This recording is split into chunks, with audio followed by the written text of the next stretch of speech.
Good evening, all of you. My name is Kimraj. Welcome to Educator Room.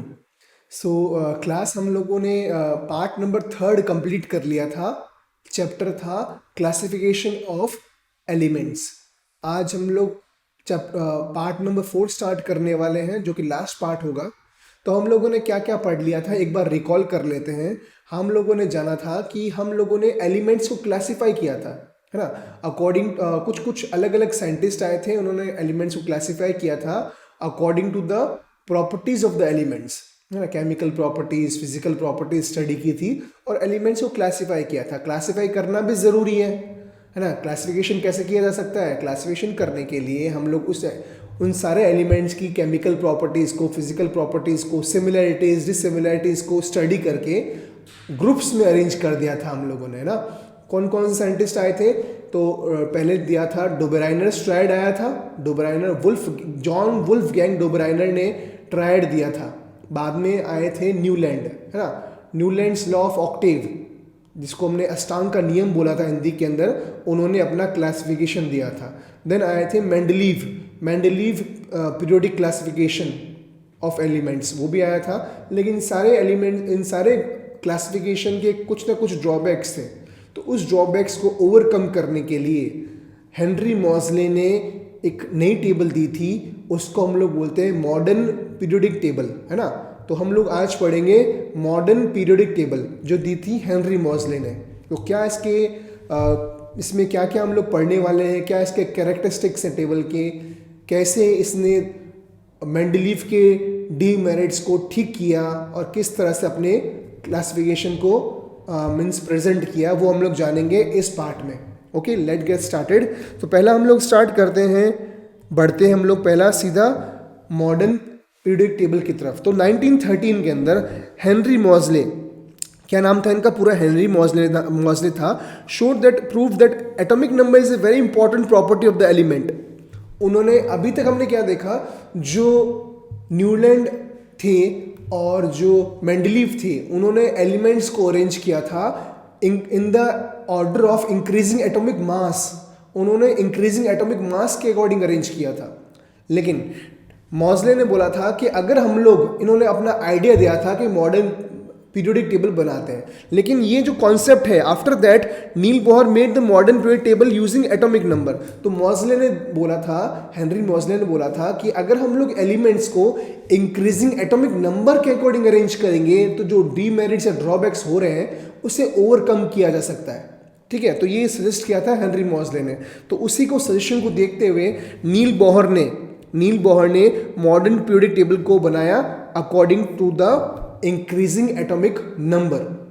ठीक है, तो ये क्या हुआ था मॉडर्न पीरियोडिक टेबल के अंदर. हम लोग क्या जानेंगे? Modern periodic table states that the physical and chemical properties of the elements are the periodic function of the atomic number. तो ये इसका लॉ है. What is this? This is the law of modern periodic table. जैसे Mendeleev का law क्या था? Mendeleev periodic table का law था that chemical and physical properties of elements are the periodic function of the atomic mass. वो था, उन्होंने atomic mass के अकॉर्डिंग अरेंज किया था. लेकिन इन्होंने बताया कि अगर हम लोग एलिमेंट्स को इंक्रीजिंग एटॉमिक नंबर के अकॉर्डिंग अरेंज करेंगे तो एलिमेंट्स की प्रॉपर्टीज जो है वो रिपीट होगी और वो एलिमेंट्स अल्टीमेटली एक ग्रुप्स में अरेंज जाएंगे. सेम ग्रुप में elements having same chemical and physical properties will arrange in a single group. एक ही ग्रुप में अरेंज जाएंगे इफ हम लोग उसको इंक्रीजिंग एटॉमिक नंबर के अकॉर्डिंग अरेंज करेंगे तो ये इसका लॉ है जो आपको लर्न होना चाहिए. सो if we arrange elements in the increasing order of atomic number, then their property repeats, है ना, and the elements having same chemical and physical properties get ultimately arranged in a single group. एक ही group में arrange हो जाएंगे. ठीक है, तो ये लॉ था मॉडर्न पीरियोडिक टेबल का. ठीक है, तो कितने ग्रुप्स थे, कितने इसमें पीरियड्स थे, वो हम लोग जानेंगे. सो आप लोग देख सकते हो मॉडर्न पीरियोडिक टेबल यहाँ पे आपको दिखाई दे रही होगी दैट इस टेबल के अंदर 18 वर्टिकल कॉलम्स थे. उन वर्टिकल कॉलम्स को हमने बोला था ग्रुप. तो टोटल 18 ग्रुप्स थे इस टेबल के अंदर और 7 हॉरिजॉन्टल रोज नजर आएंगी. तो 7 horizontal rows are known as period. Period. तो 7 पीरियड्स थे और 18 ग्रुप्स थे किसमें, मॉडर्न पीरियोडिक टेबल के अंदर। ठीक है, तो आपको दिख रहा होगा ग्रुप 1 2 3 4 5 6 7 इस तरह से 18 ग्रुप थे और 7 पीरियड थे। यहाँ पर 1 आप देख सकते हो, 2 3 4 5 6 एंड 7। सो जो हॉरिजॉन्टल लाइंस हैं वो पीरियड हैं, total 7 period, and the vertical columns actually represent the groups. तो टोटल 18 ग्रुप्स थे। ठीक है, तो यहाँ पे आपको दे रखा है कि ग्रुप नंबर 1, जो ग्रुप नंबर 1 है, जो आप देख सकते हो, hydrogen, lithium, sodium, potassium, rubidium, तो ये जो एलिमेंट्स होते हैं इनको हम लोग बोलते हैं अल्कली मेटल्स। तो ग्रुप नंबर 1 को हमने बोला अल्कली मेटल्स। अल्कली मेटल्स क्यों बोला है, बिकॉज ये जो एलिमेंट होते हैं दे आर हाईली रिएक्टिव, ये रिएक्टिविटी इनकी ज़्यादा होती है। ये इनके ऑक्साइड्स जो होते हैं, the metal oxides of these elements react with water. जैसे हम बात करेंगे sodium oxide will react with water to form alkali, है ना। तो the oxides of these elements react with water to form alkali. अभी अल्कली क्या होता है, अल्कली वो बेसिस होते हैं जो वाटर सॉल्युबल होते हैं। Water soluble bases are known as alkalis. Example sodium hydroxide, potassium hydroxides. तो ये क्या है, वाटर सॉल्युबल अल्कली है। तो ये इनको क्यों बोला alkali metals, because the oxides of these metal react with water to form alkalis. फिर हम लोग बात करेंगे ग्रुप नंबर 2 को। ग्रुप नंबर 2 को हमने बोला अल्कलाइन अर्थ मेटल्स। तो ये जो मेटल होते हैं आपको मेनली अर्थ क्रस्ट में मिलते हैं, है ना। द ग्रुप नंबर 2 के जो एलिमेंट्स हैं वो आपको मिलेंगे अर्थ क्रस्ट में मिलेंगे और अल्कलाइन होते हैं नेचर में, है ना, अल्कलाइन होते हैं नेचर में। तो इसलिए इनको बोला अल्कलाइन अर्थ मेटल बोला है। फिर हम लोग बात करेंगे किसकी, हम लोग बात करते हैं ग्रुप नंबर 13 to 18। वैसे एक और आपको चीज़ बता दूं, ग्रुप नंबर 1 और 2 को, ग्रुप नंबर 1 और 2 को हम लोग कंबाइनली बोलते हैं s block elements. S block elements क्या बोलेंगे इसको, हम लोग बोलेंगे combinely they are known as s block elements. तो group number 1 and 2 are combinely known as s block elements, है ना। इनको एस ब्लॉक एलिमेंट्स बोलेंगे। ठीक है, आप देखोगे ग्रुप नंबर 3 से लेकर 12 इसको हमने बोला ट्रांजिशन मेटल्स, या ऐसे बोल सकते हो डी ब्लॉक एलिमेंट्स। इसको बोला है डी ब्लॉक एलिमेंट्स। अभी एस डी ये क्या होते हैं, तो मैंने आपको कल बताया था SPDF ये जो होते हैं ये शेल के भी सब शेल्स होते हैं जिनके अंदर इलेक्ट्रॉन फिल किए जा सकते हैं। ठीक है, तो D block elements group number 3 से लेकर 12 तक इन्हें डी ब्लॉक एलिमेंट्स बोलेंगे, या बोला ट्रांजिशन मेटल्स। ट्रांजिशन मेटल क्यों बोला है, अब ट्रांजिशन मेटल्स क्या होते हैं, ये सारे मेटल्स की कैटेगरी में आते हैं, ये सब मेटल्स होते हैं, बट इनकी रिएक्टिविटी जो होती है वो ग्रुप नंबर 1 और ग्रुप नंबर 2 में जो मेटल है उनसे थोड़ी कम होती है और थोड़ी डिफरेंट प्रॉपर्टीज शो करते हैं मेटल, इसलिए इनको ट्रांजिशन मेटल बोला गया है। ठीक है, फिर हम लोग बात करेंगे ग्रुप नंबर 15 से लेकर ग्रुप नंबर 18, इनको बोला गया है पी ब्लॉक एलिमेंट। इसको बोला गया है पी ब्लॉक एलिमेंट बोला गया है। ठीक है, अब पी ब्लॉक एलिमेंट बोला गया है ना। ग्रुप नंबर 13 को आप लोग बोल सकते हो बोरॉन फैमिली, बिकॉज इसका पहला एलिमेंट जो है बोरॉन है। 14 को बोल सकते हो कार्बन फैमिली, 15 को बोल सकते हो नाइट्रोजन फैमिली, 16 को ऑक्सीजन फैमिली, 17 को फ्लोरीन फैमिली, और 18 को हम लोग बोलते हैं क्या, हीलियम फैमिली बोल सकते हो, या आप बोल सकते हो नोबल गैसेस, बिकॉज या इनर्ट गैसेस बोल सकते हो, बिकॉज इनका outer most configuration is totally filled, they are very inert, that is why they are known as inert gases. अब इनका कुछ और भी नाम है, वो भी हम लोग जान लेते हैं क्या क्या नाम है। तो ग्रुप नंबर 1 को हमने बोला hydrogen and alkali metals, group number 2 को हमने बोला alkaline earth metals, group number 11 को हमने बोला कॉइनेज मेटल। ग्रुप नंबर 11 आपको नजर आ रहा है कॉइनेज मेटल। ठीक है, इसको हमने कॉइनेज मेटल बोला, क्यों, स्पेशली हमने बोला कॉपर, गोल्ड और सिल्वर को, क्यों, बिकॉज पुराने ज़माने में कॉपर, गोल्ड और सिल्वर के कॉइन बनते थे, कॉइन्स बनते थे, इसलिए इसको कॉइनेज मेटल बोला। फिर ग्रुप नंबर 12 में जाओगे तो वोलेटाइल मेटल। वोलेटाइल मेटल क्या होते हैं, हाँ ये मेनली वोलेटाइल क्या होते हैं, ऐसे मेटल या जो नेचर में वोलेटाइल होते हैं। वोलेटाइल मतलब इनका जो मेल्टिंग पॉइंट रहता है कम रहता है ना, तो वो रूम टेम्परेचर पे भी हीट को एब्जॉर्ब करके वो वोलेटाइल मतलब इवोपरेट हो जाते हैं, तो उनको हमने बोल दिया वोलेटाइल मेटल बोल दिया। ठीक है, फिर हम लोग बात करें ग्रुप नंबर 13। ग्रुप नंबर 13 को बोरॉन ग्रुप बोला है, बिकॉज पहला एलिमेंट बोरॉन है। ग्रुप नंबर 14 को हमने कार्बन ग्रुप बोला है बिकॉज पहला एलिमेंट जो है वो ग्रुप नंबर 14 में कार्बन है। देन 15 को हमने बोला निक्टोजेंस या नाइट्रोजन फैमिली। अभी निक्टोजेंस का मतलब क्या होता है? निक्टोजेंस मतलब क्या होता है? ये इस ग्रुप नंबर 15 में, ग्रुप नंबर जो आपका 15 है, उन्हें निक्टोजेंस क्यों बोला गया? बिकॉज इसमें होती है नाइट्रोजन गैस, और नाइट्रोजन गैस जो होती है अगर उसे इनहेल कर देंगे तो चॉकिंग, आपके गले को चॉक कर देगा, है ना।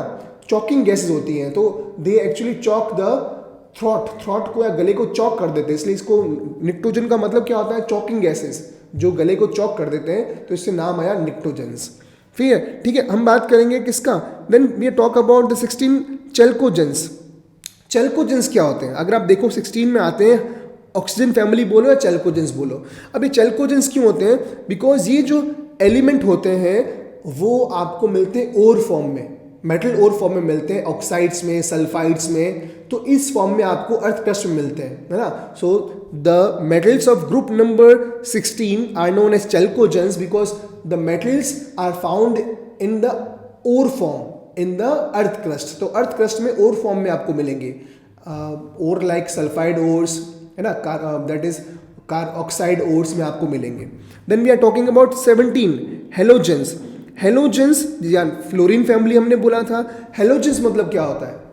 हेलोजेंस मतलब क्या होता है? ये एलिमेंट जो होते हैं वो दूसरे मेटल के साथ रिएक्शन करते हैं और सॉल्ट बनाते हैं, ठीक है, सॉल्ट बनाते हैं। हेलोजेंस मतलब सॉल्ट मेकिंग एलिमेंट्स, तो ये सॉल्ट बनाने वाले एलिमेंट्स होते हैं, इसलिए इनको हेलोजेंस बोलते हैं। देन 18 को हम लोग नोबल गैसेस बोलते हैं बिकॉज इनका outer most shell completely filled हो रखा है, दे आर इनर्ट गैसेस, इसलिए इनको हमने ग्रुप नंबर 18 में डाला है, इसको हमने नोबल गैसेस बोल दिया। तो ये पूरा इसके अंदर है, ठीक है। तो हम लोग मेनली स्टडी करेंगे एस ब्लॉक एलिमेंट्स को, ठीक है, ग्रुप नंबर 1, ग्रुप नंबर 2 को, देन पी ब्लॉक एलिमेंट्स को। डी ब्लॉक एलिमेंट्स हम डिस्क्राइब करेंगे इन द हायर क्लासेस। तो हम लोग यहाँ मेनली फोकस करेंगे एस ब्लॉक एलिमेंट्स के ऊपर और पी ब्लॉक एलिमेंट्स के ऊपर। देन एक और ब्लॉक होता है, उसको हम लोग बोलते हैं एफ ब्लॉक एलिमेंट्स। ये एक और है एफ ब्लॉक एलिमेंट्स, ठीक है। ये एक्चुअली हम लोगों ने इसका मीन्स कुछ एलिमेंट्स को टेबल बड़ी ना हो जाए, टेबल काफ़ी बड़ी हो जाती है अगर हम लोग, इसलिए हम लोगों ने कुछ एलिमेंट्स को बाहर निकाल के अलग ही ब्लॉक में डाल दिया, उसको हमने नाम दिया एफ ब्लॉक एलिमेंट्स। तो कहाँ से स्टार्ट होता है? अगर आप देखोगे 57, तो 56 के बाद डायरेक्टली आपको 71 दिखते हैं। तो बाकी एलिमेंट कहाँ गए बीच में? बाकी एलिमेंट को हम लोगों ने बोला लेंथेनाइड्स, बिकॉज ये स्टार्ट हो रहा है लेंथेनम से, तो इसलिए हमने इसको नाम दिया लेंथेनाइड्स। और आप अगर यहाँ देखोगे तो 88 से 103 में स्टार्ट हो रहे हैं। तो बाकी एलिमेंट्स कहाँ हैं? वो इस ग्रुप में हैं, इसको हमने बोला एक्टिनाइड्स। एक्टिनाइड्स क्यों बोला? बिकॉज ये एक्टिनम से स्टार्ट हो रहे हैं। तो ये लेंथेनाइड्स हो गया, ऊपर वाला आपको जो कॉलम दिख रहा है, और नीचे वाली जो रो दिख रही है उसे हमने बोला एक्टिनाइड्स, ठीक है। तो इसको हमने बोल दिया एफ ब्लॉक एलिमेंट्स, या ऐसे बोल सकते हो इनर ट्रांजिशन एलिमेंट्स। क्या बोल सकते हो? इनर ट्रांजिशन एलिमेंट्स, बिकॉज ये ट्रांजिशन एलिमेंट के अंदर के एलिमेंट्स हैं, इसलिए इसको इनर ट्रांजिशन एलिमेंट भी बोला जा सकता है, ठीक है। तो मेनली हम लोग फोकस करेंगे एस ब्लॉक एलिमेंट्स में और पी ब्लॉक एलिमेंट्स में, इसमें फोकस करेंगे, ठीक है। तो आप देख सकते हो most of the properties elements depend on the number of valence electrons. अभी यहाँ पर एक इंपॉर्टेंट चीज़ क्या है, आपको क्या याद रखना है कि हम लोग यहाँ पे बात करेंगे किसकी? हम बात करेंगे प्रॉपर्टीज़ की, आइदर केमिकल प्रॉपर्टीज़ और फिजिकल प्रॉपर्टीज़ की। मेनली हम लोग केमिकल प्रॉपर्टीज़ की बात करते हैं। तो chemical property of element mainly depends upon the valence electrons. एक एटम के आउटर मोस्ट शेल में कितने इलेक्ट्रॉन प्रेजेंट है, उस पर उसकी केमिकल प्रॉपर्टी मेनली डिपेंड करती है, ठीक है। तो वो हम लोग जानेंगे कौन से एलिमेंट में, किस ग्रुप में कितने आउटर मोस्ट शेल में इलेक्ट्रॉन्स हैं, है ना, वो हम लोग जानेंगे इसके इस चैप्टर के अंदर। Elements have same number of valence electron group together. अगर आप देखोगे जिन जिन एलिमेंट्स के आउटर मोस्ट शेल में इलेक्ट्रॉन सेम रहते हैं, इलेक्ट्रॉन सेम रहते हैं या वैलेंस इलेक्ट्रॉन सेम रहते हैं, उनको एक ही ग्रुप में प्लेस कर रखा है ना। अभी मैं बताऊंगा एग्जांपल के साथ आपको 10 elements in a group have similar properties. तो एक ही ग्रुप में एलिमेंट जो होते हैं, हमारे पास 18 ग्रुप है, तो एक ग्रुप में जो एलिमेंट्स हैं उनकी प्रॉपर्टी जो है वो सेम रहती है, ठीक है। बट यहाँ पे एक्सेप्शन क्या बता रखा है? इन 18th group elements have 8 valence electrons except helium. अगर आप देखोगे नियॉन से लेकर आप रेडॉन तक देखो, इन सब के आउटर मोस्ट शेल में 8 इलेक्ट्रॉन है, बट हीलियम में सिर्फ 2 इलेक्ट्रॉन है, है ना, इसका मतलब हीलियम का डुप्लेट कंप्लीट है, फिर भी हम लोगों ने इसे ग्रुप नंबर 18 में प्लेस किया है। क्यों, रीजन इसका क्या है, बिकॉज इसका outer motion is completely fill और ये इनर्ट गैस कन्फिग्रेशन इसने अटेंड कर रखी है, इसलिए इसको हमने 18 ग्रुप में प्लेस कर रखा है। तो ये एक्सेप्शन है, आप आराम से इसको देख सकते हो। देन आगे बढ़ते हैं हम लोग, we are talking about the characteristics of the modern periodic table. क्या क्या कैरेक्टरिस्टिक्स है मॉडर्न पीरियोडिक टेबल की, वो भी हम लोग जान लेते हैं। तो हम लोगों ने मॉडर्न पीरियोडिक टेबल को increasing order of atomic number के अकॉर्डिंग अरेंज किया। तो ये इसका लॉ था, स्टार्टिंग में मैंने आपको बताया था, elements are arranged in the increasing order of atomic number. ठीक है, तो आपको हॉरिजॉन्टल रोज दिखेंगी, उसको हमने बोला क्या, उसको हमने पीरियड बोला। टोटल नंबर ऑफ पीरियड कितने, 7 पीरियड्स हैं अपने पास। ठीक है, तो आपको दिख ही रहा है 7 periods are there, 1 to 7। Then the first period, तो अब हम लोग बात करेंगे इसमें इनको, the first period is the shortest period. अगर आप देखोगे फर्स्ट पीरियड में, अगर मैं आपको टेबल दिखाऊं, wait a minute, let me show you the table once again. अगर मैं आपको टेबल दिखाऊं, इसको थोड़ा क्लियर कर देते हैं, तो अगर आप देखो ये ग्रुप नंबर, ये आपका पीरियड नंबर 1 है, ये आपका पीरियड नंबर 1 है, this is the period number 1। तो आप देखो इस पीरियड नंबर 1 में 1 और 2 दो एलिमेंट है, हाइड्रोजन और हीलियम, इसलिए पीरियड नंबर 1 को बोलते हैं वेरी शॉर्ट पीरियड। ठीक है, तो आप देख सकते हो period number 1 is known as very short period because, या शॉर्टेस्ट पीरियड बिकॉज इसमें सिर्फ 2 एलिमेंट है, हाइड्रोजन एंड हीलियम। फिर आगे बढ़ेंगे, पीरियड नंबर 2 और सेकंड और थर्ड, जो पीरियड नंबर 2 और 3 है उसको हम लोग बोलते हैं शॉर्ट पीरियड बिकॉज अगर आप काउंट करोगे तो पीरियड नंबर 2 और 3 में ओनली 8 एलिमेंट्स हैं। ठीक है, तो पहले में 2 थे, फिर 8, फिर 8, बाद में हम लोग बढ़ते हैं 4th एंड 5th पीरियड को हम लोग बोलेंगे लॉन्ग पीरियड बिकॉज में 18 है और 18 है। तो ये ग्रुप नंबर, यहाँ मैं आप ग्रुप नंबर लिख देता हूँ, ग्रुप नंबर 1 में 2 एलिमेंट्स हैं, इसलिए इसको बोला शॉर्ट वेरी शॉर्ट या शॉर्टेस्ट। ग्रुप नंबर 2 और 3 को हमने बोला क्या, ग्रुप नंबर 2 और 3 को हमने बोला शॉर्ट पीरियड। ठीक है, या इसको हाँ शॉर्ट पीरियड बोला। देन ग्रुप नंबर 18 और ग्रुप नंबर 4 एंड 5 को हमने बोला लॉन्ग पीरियड। क्यों, बिकॉज इसमें 18 एलिमेंट्स प्रेजेंट है। ठीक है, देन हम लोग बात करें ग्रुप नंबर 6 को। ग्रुप नंबर 6 को हमने बोला ना, 6th group is very long period because 6th वाला ग्रुप नंबर 6 जो है सबसे लॉन्ग होता है बिकॉज में टोटल नंबर ऑफ एलिमेंट कितने हैं, 32 एलिमेंट्स हैं। ठीक है, 6th एंड 7th दोनों में आप देखोगे तो ऐसा हो जाएगा आपको, vertical 6th and 7th are known as very long period because दोनों में 32 एलिमेंट्स हैं, और भी ज़्यादा एलिमेंट्स हैं बट हम लोग ये आइडिया लेके चलते हैं। ठीक है, अब हम लोग बात करेंगे ग्रुप नंबर, और ये तो हो गया ग्रुप नंबर। हम लोग बात करेंगे वर्टिकल कॉलम्स। तो यहाँ पे वर्टिकल कॉलम्स जो तुम्हें दिख रहे हैं, जो वर्टिकल कॉलम्स तुम्हें दिखते हैं उसे हमने बोला ग्रुप। तो टोटल नंबर ऑफ ग्रुप कितने, 18 ग्रुप हैं। ठीक है, तो group number 1 is known as alkali metal, group number 2 is known as alkaline earth metal, जो भी आपको मैंने बताया था, and group number 18 is known as noble gases. तो ये मैंने आपको ग्रुप नंबर 1 से 18 आपको मैंने बता दिया था। ठीक है, अब यहाँ पर मैंने आपको ग्रुप नंबर ये बताया था that this is known as F block elements, इसको हमने एफ ब्लॉक एलिमेंट बोला है। ठीक है, एफ ब्लॉक बोला है बिकॉज इसमें 14 एलिमेंट्स हैं, इसमें 14 है, इसमें 14 है। कहाँ से स्टार्ट होते हैं, 58 से 71।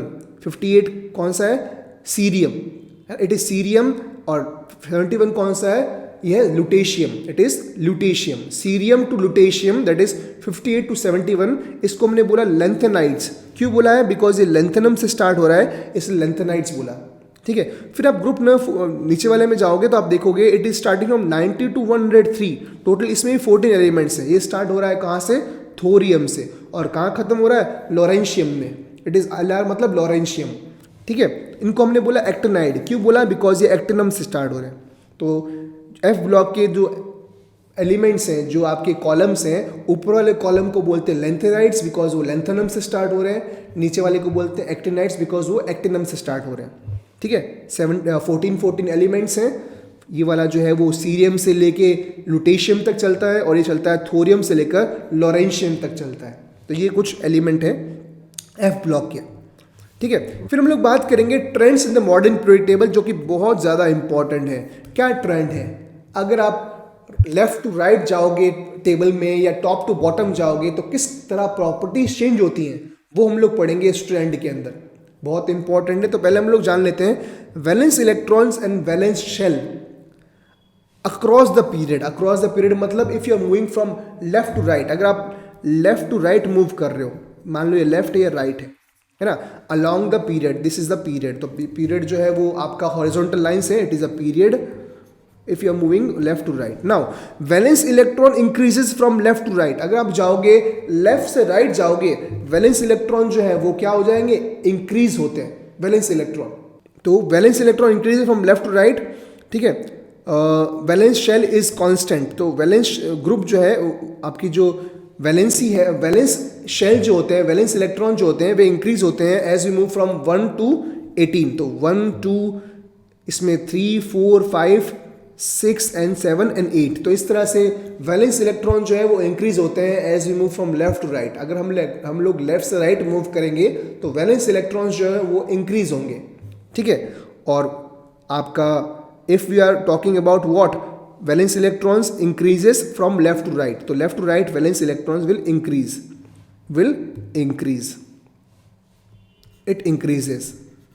Valence shell is constant. Valence shell जो होता है वो constant रहता है. Valence shell कौन डिसाइड करता है, जैसे हम बात करेंगे इसमें, तो इसमें मेनली हम लोग बात करते हैं वैलेंस शेल जो होते हैं वो, बिकॉज KLMN 4 शेल होते हैं तो उनमें हम लोग इलेक्ट्रॉन्स फिल करते हैं. तो वो डिपेंड करता है कि आपके उस पर्टिकुलर एलिमेंट में कितना वैलेंस इलेक्ट्रॉन्स हैं या कितने शेल्स हैं. अगर मान लो मैं बोलता हूँ किसी का एटॉमिक नंबर जो है, किसी का 8 एटॉमिक नंबर है, तो K में कितने इलेक्ट्रॉन फिल करेंगे 2 और L में कितने करेंगे 6. तो 2 शेल्स है इसके अंदर, तो इसका पीरियड नंबर क्या हो जाएगा 2, इसका पीरियड नंबर 2 हो जाएगा. तो इस तरह से हम लोग याद रख सकते हैं. ठीक है, then down the group as you move from top to bottom, the valence electrons of valence shell, valence electron remains constant. Top to bottom जाओगे तो वैलेंस इलेक्ट्रॉन सेम ही रहते हैं, बिकॉज पूरे ग्रुप के अंदर वैलेंस इलेक्ट्रॉन सेम रहेंगे. That is, अगर group number 1 है तो सारे एलिमेंट्स के आउटर मोस्ट शेल में आपका number of electrons will remain same, that is 1. Valence shell increases और वैलेंस शेल बढ़ता है. अगर आप टॉप टू बॉटम जाते हो तो एटॉमिक नंबर बढ़ रहा है, एटॉमिक नंबर बढ़ रहा है तो इलेक्ट्रॉन्स बढ़ रहे हैं, इलेक्ट्रॉन्स बढ़ रहे हैं तो आपको ज़्यादा सेल इलेक्ट्रॉन्स अकोमोडेट करने पड़ेंगे, तो शेल बढ़ते रहेंगे, शेल्स बढ़ते रहेंगे आपके.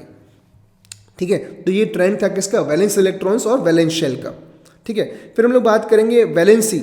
वैलेंसी क्या होती है, तो मैंने आपको बताया था कि अगर आप जाते हो valence increases till 14 then decreases. अगर आप देखोगे, अगर मैं आपको शो करूँ तो लेट अस सी, तो अगर आप देखोगे वैलेंसी, इसकी वैलेंसी होती है, ग्रुप नंबर 1 की वैलेंसी 1 होती है, ग्रुप नंबर 2 की 2, ग्रुप नंबर 3 की 3, 14 की 4, देन पहले 1 2 3 4 बाद में डिक्रीज हो जाती है ना, बिकॉज ये इलेक्ट्रॉन को क्या करते हैं, इलेक्ट्रॉन्स अकॉर्डिंग टू इलेक्ट्रॉन किस तरह लूज करते हैं, गेन करते हैं. Then we are talking about group number 15. Group number 15 की वैलेंसी है 3, देन यहाँ पर 2, देन यहाँ पर 1, देन यहाँ पर 0.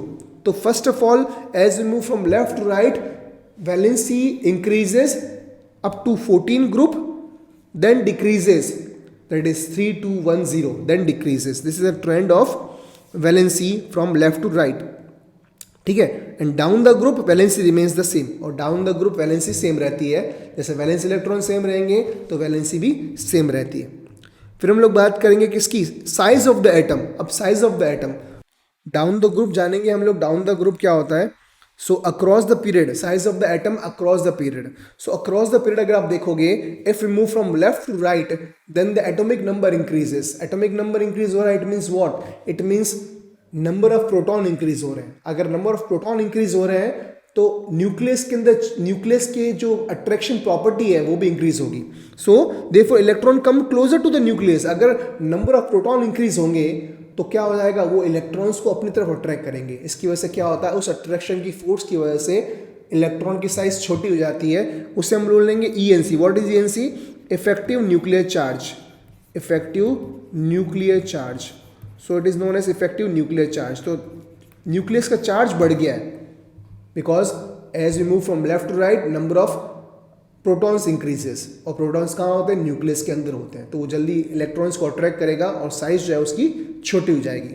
ठीक है, डाउन द ग्रुप, अगर आप डाउन द ग्रुप जाओगे फ्रॉम टॉप टू बॉटम, तो टॉप टू बॉटम जाते हैं तो नंबर ऑफ शेल बढ़ते हैं. अभी हमने देखा था नंबर ऑफ शेल बढ़ेंगे. अगर नंबर ऑफ शेल बढ़ जाएंगे तो अल्टीमेटली एटम की साइज क्या हो जाएगी, इंक्रीज हो जाएगी. सो टॉप टू बॉटम जाने पर नंबर ऑफ शेल बढ़ेंगे, नंबर ऑफ शेल बढ़ेंगे तो उसकी साइज भी बढ़ जाएगी, इंक्रीज हो जाएगी. ठीक है। फिर हम लोग बात करते हैं मेटेलिक कैरेक्टर। अब अगर आप देखोगे टेबल के अंदर जो लेफ्ट साइड है, लेफ्ट साइड में सारे मेटल्स हैं और राइट साइड में सारे नॉन मेटल्स हैं, ठीक है। बिकॉज मेटल क्यों है, मेटल्स क्या होते हैं, मेटल वो होते हैं वो एलिमेंट्स जो इलेक्ट्रॉन को लूज करके इलेक्ट्रोपॉजिटिव बन जाते हैं, उन्हें हम लोग बोलते हैं मेटल। और नॉन मेटल क्या होता है, non metals are electronegative because they gain electron, ठीक है। तो अगर आप तो अक्रॉस द पीरियड अगर आप जा रहे हो फ्रॉम लेफ्ट टू राइट, आप देख सकते हो if you are moving from left to right the metallic property decreases, because metal तो आपकी कहाँ पर है, लेफ्ट साइड में है। आप लेफ्ट से राइट की तरफ बढ़ रहे हो तो मेटल तो पीछे छूट जा रहे हैं और नॉन मेटल आगे आ रहे हैं, इसलिए मेटलिक जो प्रॉपर्टी है decreases and non metallic property increases. हम दोनों यहाँ साथ पढ़ सकते हैं that on moving from left to right metallic property decreases but non metallic property increases, because left में मेटल है और राइट में नॉन मेटल है। और डाउन द ग्रुप देखेंगे, डाउन द ग्रुप देखेंगे तो क्या होता है, द मेटेलिक प्रॉपर्टी इंक्रीजेस। क्यों, बिकॉज डाउन द ग्रुप जाने पर शेल बढ़ जाते हैं, शेल बढ़ जाते हैं इट मीन्स जितना ज़्यादा शेल बढ़ जाएगा साइज बढ़ जाएगी, और जितना ज़्यादा साइज बढ़ जाती है एटम की वो उतना ही जल्दी इलेक्ट्रॉन को लूज कर जाता है। सो अगर हम टॉप टू बॉटम जाएंगे तो उसकी एटॉमिक साइज जो है एटम की इंक्रीज जाएगी, इंक्रीज होने पर क्या हो जाएगा, वो जल्दी इलेक्ट्रॉन लूज कर जाएगा, लूज करने पर वो इलेक्ट्रोपॉजिटिव दैट इज मेटल बन जाता है। It means metallic property increases as we move from top to bottom, ठीक है।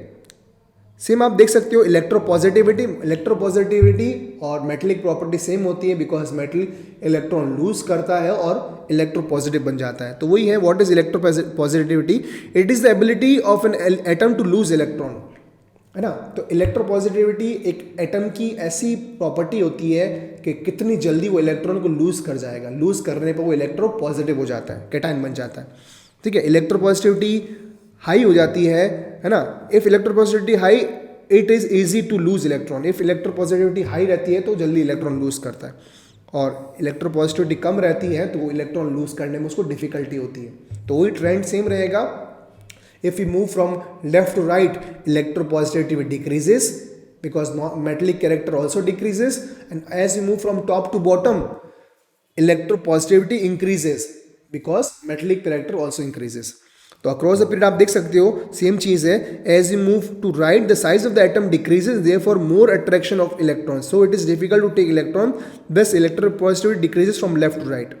तो इलेक्ट्रोपॉजिटिविटी डिक्रीज जाती है लेफ्ट से राइट बिकॉज साइज छोटा रहता है एटम का, और साइज छोटा रहेगा तो वो अट्रैक्शन फोर्स ज़्यादा होता है इलेक्ट्रॉन्स और प्रोटॉन्स के बीच में, तो उसमें से आउटर मोस्ट शेल में से इलेक्ट्रॉन निकालने में काफ़ी डिफिकल्टी होती है, इसलिए यहाँ पे इलेक्ट्रोपॉजिटिविटी कम रहती है across the period. But down the group आप टॉप से बॉटम जाओगे तो शेल बढ़ता है, नंबर ऑफ शेल बढ़ेंगे तो क्या हो जाएगा, इलेक्ट्रॉन लूज करना आसान हो जाएगा, तो जल्दी इलेक्ट्रॉन लूज करके वो इलेक्ट्रोपॉजिटिव बन जाएगा। तो down the group electropositivity increases, ठीक है। Let us move forward, then we are talking about oxides.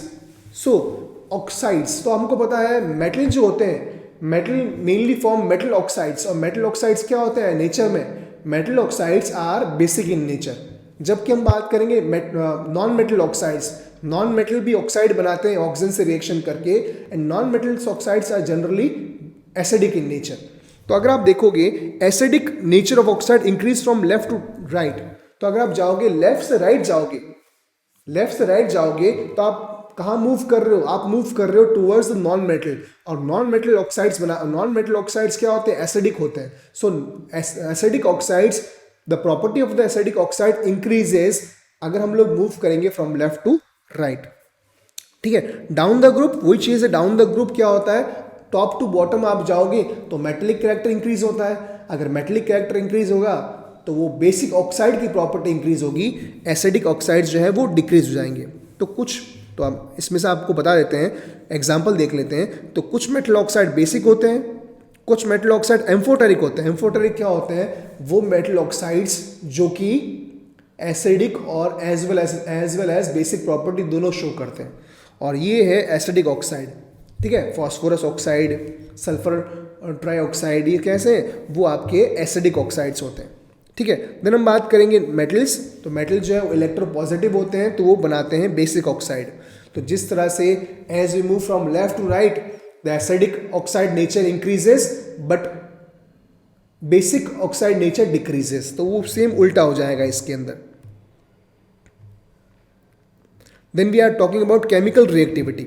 ठीक है, तो reactivity refers to how likely or vigorous an atom is react to with other substances. Chemical reactivity, एक element कितना reactive है, एक atom कितना रिएक्टिव है, वो डिपेंड करता है कि वो एटम कितना जल्दी दूसरे एटम के साथ रिएक्शन करके कंपाउंड बना लेता है। ठीक है, तो आप देख सकते हो this is usually determined by how easily electrons can be removed, that is ionization energy. मैंने आपको ऑलरेडी बताया था आयोनाइजेशन एनर्जी क्या होती है, इलेक्ट्रॉन को रिमूव करने की जो एनर्जी चाहिए उसको हम लोग आयोनाइजेशन एनर्जी बोलते हैं। And how badly they want to take other ions, that is electronegativity.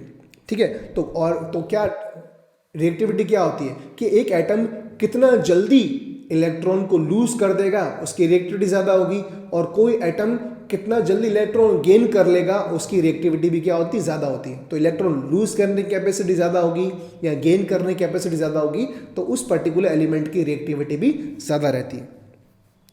ठीक है, तो ये हम देख सकते हैं। ठीक है, तो आप देख सकते हो यहाँ पर मेटल की बात करें पीरियड में, है ना, तो आप देख सकते हो reactivity decreases as you go from left to right across the period. अगर आप लेफ्ट से राइट जाते हो, आप लेफ्ट से राइट जा रहे हो, तो क्या होते हैं, मेटल जो होते हैं we are actually shifting towards the what, we are shifting towards non metal. तो हम लोग नॉन मेटल की तरफ बढ़ रहे हैं। तो मेटल की इलेक्ट्रॉन लूजिंग कैपेसिटी क्या हो रही है, कम हो रही है। As we move from left to right, metal की इलेक्ट्रॉन लूजिंग कैपेसिटी कम हो रही है। अगर लूजिंग कैपेसिटी कम हो रही है तो उसकी रिएक्टिविटी भी क्या हो जाएगी, कम हो जाएगी। तो उसकी रिएक्टिविटी कम हो जाती है as we move from left to right. और down the group reactivity increases as you go down as a group. ठीक है, बिकॉज आप डाउन द ग्रुप जाओगे तो साइज बढ़ता है एटम का, और अगर एटम का साइज बढ़ता है तो जल्दी इलेक्ट्रॉन लूज कर पाएगा, और जितना जल्दी इलेक्ट्रॉन लूज कर पाएगा उतनी उसकी रिएक्टिविटी ज़्यादा हो जाती है। तो down the group reactivity increases. हम बात कर रहे हैं मेटल्स की। ठीक है, नॉन मेटल की बात करेंगे। So reactivity increases as you go from left to right. तो अगर आप लेफ्ट से राइट जा रहे हो, नॉन मेटल क्या करते हैं, नॉन मेटल इलेक्ट्रॉन को गेन कर लेते हैं। तो अगर आप लेफ्ट से राइट जाओगे तो इलेक्ट्रॉन गेन करने की जो कैपेसिटी है, जो उसकी पोटेंशियल है, वो बढ़ रही है। अगर as you move from left to right तो electron gaining capacity is increasing. So electron gaining capacity increase हो रही है तो उसकी रिएक्टिविटी भी क्या हो जाएगी, इंक्रीज हो जाएगी। और अगर आप बात कर रहे हो डाउन द ग्रुप की, reactivity decrease as you go down. क्यों, अगर आप टॉप टू बॉटम जाओगे तो साइज बढ़ता है, साइज बढ़ता है तो इलेक्ट्रॉन लूजिंग कैपेसिटी ज़्यादा होती है, गेनिंग कैपेसिटी कम रहती है। तो गेनिंग कैपेसिटी कम होगी तो उसकी रिएक्टिविटी भी डाउन द ग्रुप कम हो जाएगी। ठीक है, और यहाँ पे एक और नोट दे रखा है, electron affinity can also be called electron gain enthalpy. Electron affinity, एक एटम कितना जल्दी किसी एटम को गेन, किसी इलेक्ट्रॉन को गेन कर लेता है, उसको हम लोग बोलेंगे इलेक्ट्रॉन एफिनिटी। इलेक्ट्रॉन गेन करने की जो कैपेसिटी होती है उसे बोलते हैं इलेक्ट्रॉन गेन एंथैल्पी या इलेक्ट्रॉन एफिनिटी। सबसे ज़्यादा किसकी होती है, फ्लोरीन की होती है। फ्लोरीन बहुत मीन्स इलेक्ट्रॉन्स को अपनी तरफ अट्रैक्ट कर लेता है, तो उसकी इलेक्ट्रॉन गेन एंथैल्पी सबसे ज़्यादा होती है। तो आप देख सकते हो हमने पूरे इस ट्रेंड को, इस टेबल के अंदर हमने इसको समराइज कर दिया है। तो वैलेंसी, तो हम जो पर्टिकुलरली क्या होती है, टॉप टू बॉटम आप जाओगे तो वैलेंसी जो है, पहले आप लेफ्ट से राइट जाओगे तो वैलेंसी जो है वो पहले वैलेंसी इंक्रीज होती है, बाद में डिक्रीज हो जाती है। टॉप टू बॉटम जाते हो तो वैलेंसी सेम रहती है। Atomic size top to bottom increase होगी और लेफ्ट टू राइट डिक्रीज होगी। आयनाइजेशन एनर्जी, इलेक्ट्रॉन लूज करने की कैपेसिटी, टॉप टू बॉटम जो है वो डिक्रीज होगी, बिकॉज टॉप टू बॉटम में शेल बढ़ जाएंगे। अगर शेल बढ़ जाएंगे तो आसानी से इलेक्ट्रॉन लूज किया जा सकता है। आसानी से इलेक्ट्रॉन लूज करेंगे तो उसको आयनाइजेशन की एनर्जी कम यूज करनी पड़ेगी, that is why it is decreasing. And left to right it is increasing. Electron affinity, electron attract करने की कैपेसिटी को बोलते हैं इलेक्ट्रॉन एफिनिटी। तो टॉप टू बॉटम जो है वो डिक्रीज होती है बिकॉज साइज बढ़ जाएगा, और right to left it will, left to right it will increase. बाकी तो हम लोगों ने पढ़ ही लिया है इसके अंदर। इलेक्ट्रोनेगेटिविटी, दैट इज मेटल जो नॉन मेटल जो होते हैं वो इलेक्ट्रोनेगेटिव होते हैं।